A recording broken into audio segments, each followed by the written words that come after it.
Frances Farmer was born in Seattle, Washington, on September 19, 1913, to Ernest and Lillian Farmer. At age of 4, her parents separated, and Lillian took Frances and her siblings to Los Angeles, California, then eventually north to Chico, California. Frances would return to Washington to live with her father after her mother decided that would be best for Frances. Lillian would return to Seattle to live with her estranged husband and the children. In the fall of 1929, when Farmer was 16, Lillian and Ernest divorced, and Lillian moved to Bremerton, Washington, while the children remained with their father.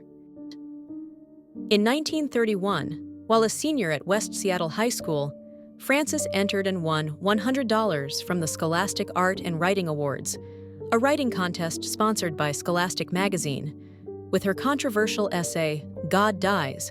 After graduating from high school, Frances enrolled at the University of Washington, majoring in journalism. During her sophomore year, Frances became involved with the university's drama department productions. She starred in numerous plays, including Helen of Troy, Everyman, and Uncle Vanya. In late 1934, she starred in UW's production of Alien Corn, which earned her good reviews in the local press.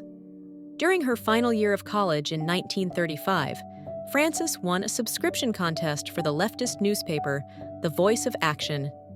She won a trip to the Soviet Union. Frances accepted the prize, despite her mother's objections, so that she could see the Moscow Art Theater. The same year, she graduated from the university with a Bachelor of Arts degree in drama. Returning from the Soviet Union in the summer of 1935, Frances stopped in New York City. There, she met talent agent Shepard Traub, who referred her to Paramount Pictures scout Oscar Serlin, who arranged for a screen test. Paramount offered her a 7-year contract, which Frances signed in New York City on her 22nd birthday.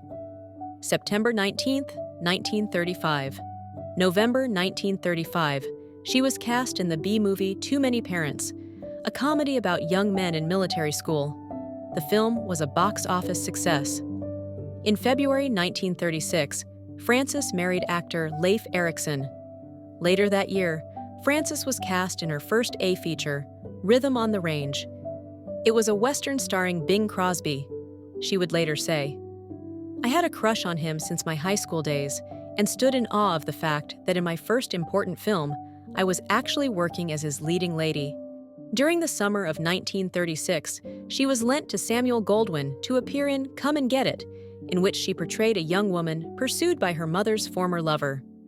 Howard Hawks was originally signed to direct, but was replaced by William Wyler midway through production. Frances did not get along with Wyler. Frances left Hollywood in mid-1937 to do summer stock on the East Coast, performing in Westchester, New York, and Westport, Connecticut. There, she attracted the attention of director Harold Clurman and playwright Clifford Odets, who invited her to appear in a 3-month production of Odets's play Golden Boy. In 1938, she returned to Hollywood to star in Ride a Crooked Mile with her husband Leif Erikson. In April 1939, she returned to Broadway to star in Quiet City and The Fifth Column, in which she would withdraw from that play because of her drinking and depression. In 1940, she returned to Hollywood to star in Paramount film South of Pago Pago. During the next 2 years, she would become hard to work with. She was eventually suspended by Paramount in 1942 for refusing to accept a role in the movie Take a Letter, Darling. Her marriage to Leif Erikson ended that same year. On October 19, 1942, Frances was stopped by Santa Monica police for driving with her headlights on high beam during the wartime blackout zone.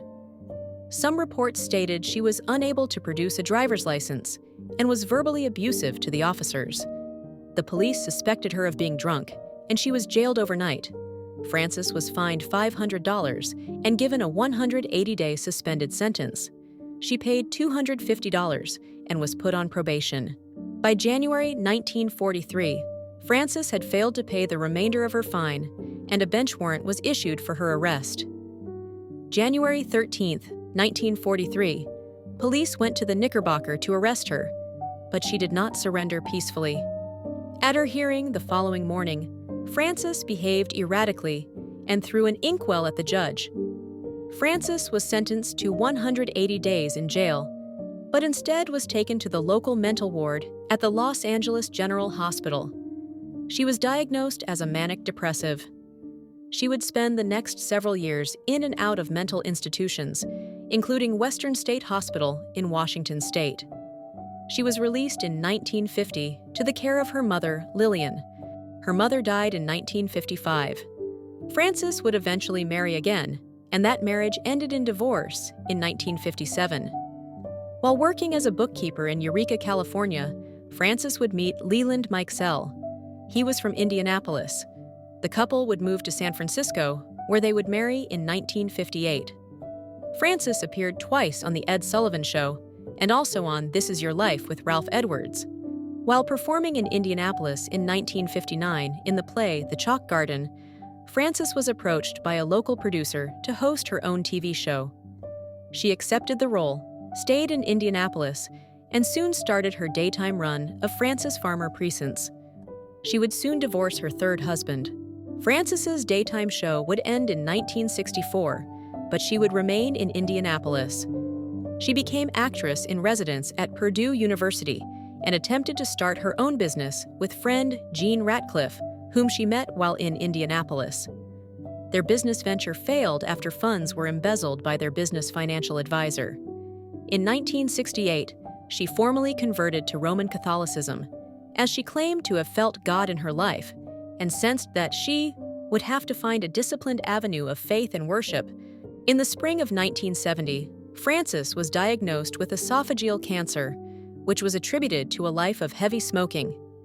She died of cancer at Indianapolis Community Hospital on August 1, 1970, thus ending the life of a one-time Hollywood starlet. She is interred at Oaklawn Memorial Gardens Cemetery in Fishers, Indiana,